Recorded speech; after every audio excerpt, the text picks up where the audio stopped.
কাদামাটি। এবার কাদামাটির উপর বৃষ্টি দিলেন 40 বছর। এরপরে এটা হয়ে গেল চমৎকার সুন্দর মাটি। এর উপর আল্লাহ সাইয়েদনা আদম আলাইহিস সালামের 60 হাত লম্বা কায়া বানালেন, দেহ। আদম আলাইহিস সালাম লম্বায় কয় হাত?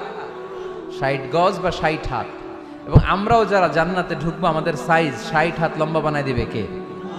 সেই বুখারীর বর্ণনা, লাম্মা খালাকাল্লাহু আদম ওয়া কানা তুলুহু 60 যিরাআন।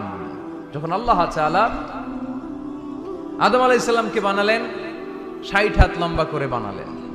বানানোর পরে ওই মূর্তির উপর, ওই দেহের উপর আল্লাহ তাআলা সূর্যের প্রখর কিরণ আর তাপ দিলেন 40 বছর। কয় বছর?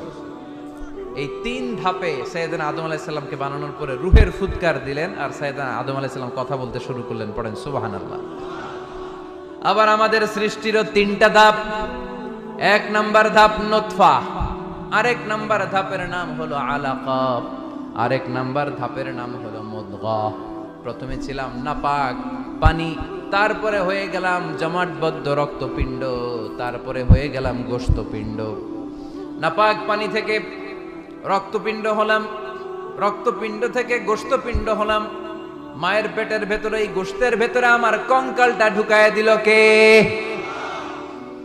এরপর চামড়া দিয়ে আমারে প্যাকেট করা হলো। ফাতাবারাকাল্লাহু আহসানুল খালিকিন। সুন্দর করে দুনিয়ার বুকে আসার তৌফিক আমারে দিল কে?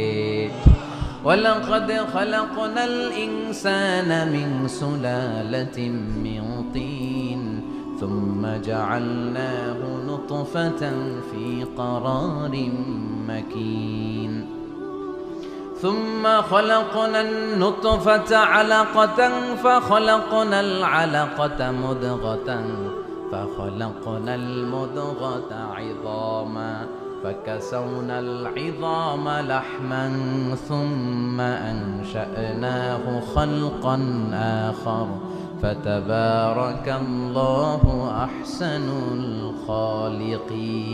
পড়েন আল্লাহু আকবার। আমাদের সৃষ্টি শৈলীর বর্ণনা আল্লাহ দিলেন। নাপাক ছোট্ট পানি ছিল মায়ের জরায়ুর দেয়ালে, লেগেছিল জোকের মতো, ব্যাঙের বাচ্চার মতো। আস্তে আস্তে আমি বড় করলাম রক্তের পিণ্ড, সেখান থেকে গোশতপিণ্ড, গোশতপিণ্ডের ভেতরে তোমার কঙ্কাল দিয়ে দিলাম, তারপরে তার উপরে দিয়ে গোশত দিয়ে চামড়া দিয়ে প্যাকেট পড়ালাম। 8 মাস 9 মাস 10 মাস পরে দুনিয়ার বুকে আমাকে নবজাতক শিশু হয়ে দুনিয়ার বুকে আসার তৌফিক দিলেন কে? খালাকাল ইনসান। তিনি মানুষ বানিয়েছেন। তিনি শুধু দয়াময় নয়, তিনি শুধু কোরআনের শিক্ষক নন, তিনি মানুষের সৃজনকারী, সৃষ্টিকারী। এজন্য আল্লাহ বলেন, আমি